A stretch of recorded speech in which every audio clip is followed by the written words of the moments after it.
Hello guys, అందరూ ఎట్లున్నారు? బాగున్నారని అనుకుంటున్నా. సో, ఇవాళైతే మనం తెలుగు టైటన్స్ యొక్క స్వాట్ అనాలిసిస్ అయితే చూద్దాం గైస్. సో, స్వాట్ అనాలిసిస్ అంటే ఏం లేదు. తెలుగు టైటన్స్ యొక్క strength, weakness, opportunities and threats. So, ఇవన్నీ అయితే డిఫరెంట్‌గా అయితే చూద్దాం. వీడియోలోకైతే వెళ్ళిపోదాం. సో గైస్, ఫస్ట్ మనం వీడియోలోకెళ్ళిపోయే ముందైతే తెలుగు టైటన్స్ యొక్క ఫుల్ స్క్వాడ్ అయితే మీ స్క్రీన్ పైన చూడొచ్చు గైస్ మీరు. సో, ఆశీష్ నెర్వాల్, జై భగవాన్, మంజీత్, ప్రఫుల్, చేతన్, నితిన్, రోహిత్, అమీర్ ఇజ్లాయిల్. సో, అతనైతే ఒక రైడరా లేకపోతే డిఫెండర్ అని కరెక్ట్ తెలీదు. ఆక్షన్‌లో అయితే రైడర్ కింద తీసుకున్నారు, సారీ. అండ్ అతని ఇన్‌స్టాగ్రామ్ ప్రొఫైల్‌లో అయితే డిఫెండర్స్ వీడియోసే ఎక్కువున్నాయి. సో, తెలీదు. సో, నెక్స్ట్ వచ్చేసి defender Sagar Rawal, Shubham Shinde, Ankit, Aman Antil and Ajit, Rahul Dagar, Bantu Malik and అవి. వీళ్ళిద్దరైతే మన ఎన్‌వైపీ ప్లేయర్స్. అండ్ ఆల్‌రౌండర్ చూసుకుంటే Vijay Malik, Shankar and Bharat and Ganesh. So, ఇద్దరైతే ఫారినర్స్ ఉన్నారు. అండ్ భరత్ హుడ్డా అయితే ఒక ఆల్‌రౌండరే. సో, ఇదైతే స్క్వాడ్ గైస్. ఫుల్ స్క్వాడ్ మీరు మీ స్క్రీన్ పైన అయితే చూడొచ్చు. ఫస్ట్ సెగ్మెంట్‌లోకైతే వెళ్ళిపోదాం మనం.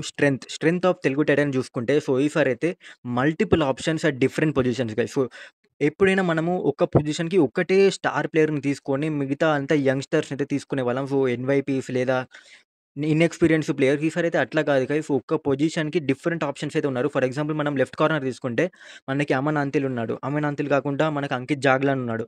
సో, వీళ్ళిద్దరైతే ఒక మంచి ఎస్టాబ్లిష్డ్ లెఫ్ట్ కార్నర్. సో, అది ఒక విషయం. మళ్ళీ రైట్ కార్నర్ కూడా శుభం షిందే ఉన్నాడు. అండ్ అతనికి రీప్లేస్‌మెంట్‌గా మన శంకర్ గడాయ్ ఉన్నాడు. సో, ఇలా అయితే డిఫరెంట్ పొజిషన్‌కి డిఫరెంట్ ఆప్షన్స్ అయితే ఉన్నారు. సో, చాలా మంది ఆల్ రౌండర్స్ కూడా ఉన్నారు. సో, ఈసారైతే ఇంకో స్ట్రెంత్ అయితే no dependency on one player. So, ఎప్పుడైనా మనం ఎగ్జాంపుల్ చూసుకుంటే పవన్ షెరావత్ ఉన్నాడు. సో, పవన్ షెరావత్ మీద ఫుల్ బడ్జెట్ పెట్టేసి మిగతా ప్లేయర్స్ మీద అసలు బడ్జెటే పెట్టకుండా నార్మల్ అంటే ఎన్‌వైపీస్, యంగ్‌స్టర్స్ వాళ్ళని తీసుకునేవాళ్ళం. సో, ఈసారైతే అలా చేయకుండా సో, లెస్ దెన్ మనకి ఫస్ట్ టైమ్ గైస్ హిస్టరీలోనే 1,00,00,000 కంటే తక్కువ అంటే లాస్ట్ 3, 4 సీజన్‌లో 1,00,00,000 కంటే తక్కువ అంటే 1,00,00,000 ప్లేయర్ లేకపోవడం అనేది ఫస్ట్ టైమ్. సో, ఈసారైతే అదొక మంచి విషయమనే చెప్పుకోవాలి. ఎందుకంటే దానివల్ల మనం ఏం జరిగిందంటే డిఫరెంట్ పొజిషన్‌కి డిఫరెంట్ ప్లేయర్స్ దొరికారు. డిఫరెంట్ ఆప్షన్స్ దొరికాయి. సో, ఈసారైతే ఓవర్ డిపెండెన్సీ అయితే లేదు గైస్. సో, సిద్ధార్థ్ దేశాయ్ మీద కూడా అలానే ఉండే. సో, ఓవర్ డిపెండెన్సీ ఉండే అతని పైన కూడా.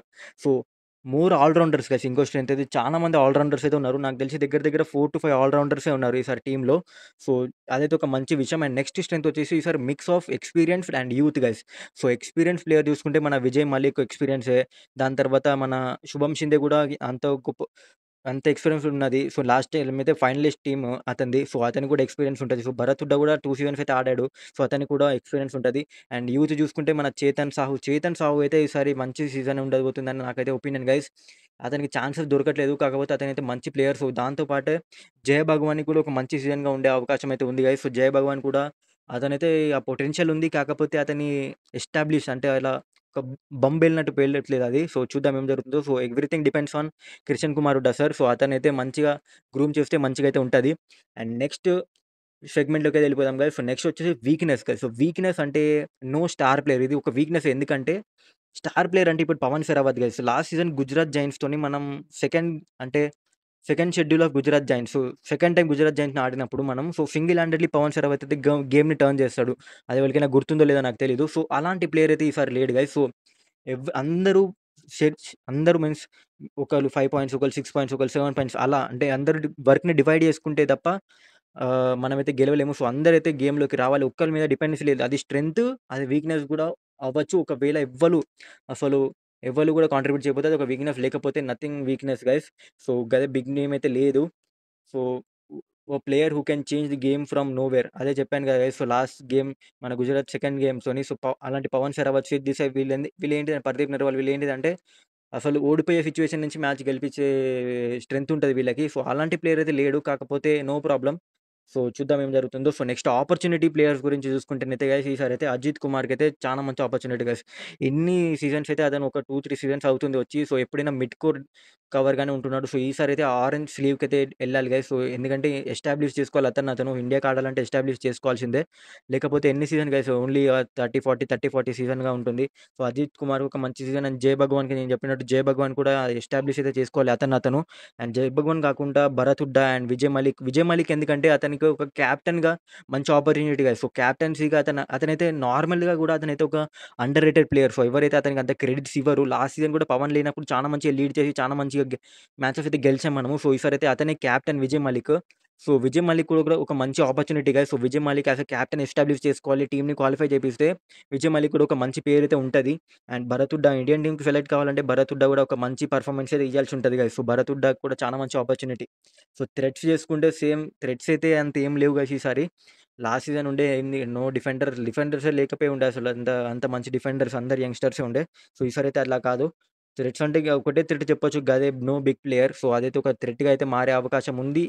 అంటిల్ ఆర్ అన్‌లెస్ మనమైతే వర్క్‌ని డివైడ్ చేసుకొని ఉంటే ఏం కాదు. వర్క్‌ని డివైడ్ చేసుకోలేకపోయి ఎవ్వలు అసలు పెర్ఫార్మ్ చేయలేకపోతే అదొక థ్రెట్‌గా మారుతది. సో, చానా మందైతే కామెంట్ సెక్షన్‌లో చూసా గైస్ ఆక్షన్ అయిపోయినాక చాలా మందైతే తిడుతున్నారు. వీడిని తీసుకో, వాడిని తీసుకో, వీడిని తీసుకో, వాడిని తీసుకో అని. గైస్ ఒకటైతే ఆలోచించండి. ఎప్పుడైనా ఒకటే ప్లేయర్ మీద ఇన్వెస్ట్ చేయడం బదులు డిఫరెంట్ ప్లేయర్స్ దొరికారనుకోండి. సో, మనకైతే ఆప్షన్స్ అనేవి పెరుగుతాయి గైస్. అదైతే చిన్న లాజిక్ అయితే మీరు మిస్ అవుతున్నారు. ఎన్ని సీజన్ మనం ఓడిపోయింది అదే. ఎగ్జాంపుల్ 'పునేరి పల్టన్' తీసుకోండి గైస్. 'పునేరి పల్టన్' ఎప్పుడైనా అంత బిగ్ ప్లేయర్ మీద ఇన్వెస్ట్ చేసారా మీరే చెప్పండి? అసలు ఒక్క 'పవన్ షరావత్' మీద 1.5, 2 క్రోర్స్ అలా ఎప్పుడైనా ఇన్వెస్ట్ చేసారా? 'పర్దీప్ నెర్వాల్' మీద 1.5, 2 క్రోర్స్ ఎప్పుడైనా ఇన్వెస్ట్ చేసారా? సో, నార్మల్ ఇలాంటి 60, 70, 80 లాక్స్ ప్లేయర్‌ని కొని మంచిగా అయితే ఆడతారు. So, 'Puneri Paltan' for example last season 'Patna pirates' అసలు బాటమ్ ఆఫ్ ది టేబుల్ అని నేనే చెప్పిన వీడియోలో. కాకపోతే ఫైనలిస్ట్ టీమ్ వాళ్ళు. సో, అలా అయితే జరుగుతూ ఉంటది గైస్. సో, డిసప్పాయింట్ అయితే కాకండి. సో, ఇంతే గైస్ ఈ వీడియో. సో, నెక్స్ట్ వీడియోలో కలుద్దాం. నెక్స్ట్ వీడియోలో అయితే ఎక్స్ ఫ్యాక్టర్ ప్లేయర్స్ గురించి మాట్లాడుకుందాం guys. All team X factor players. So, next వీడియోలో కలుద్దాం గైస్. అంతవరకు బాయ్.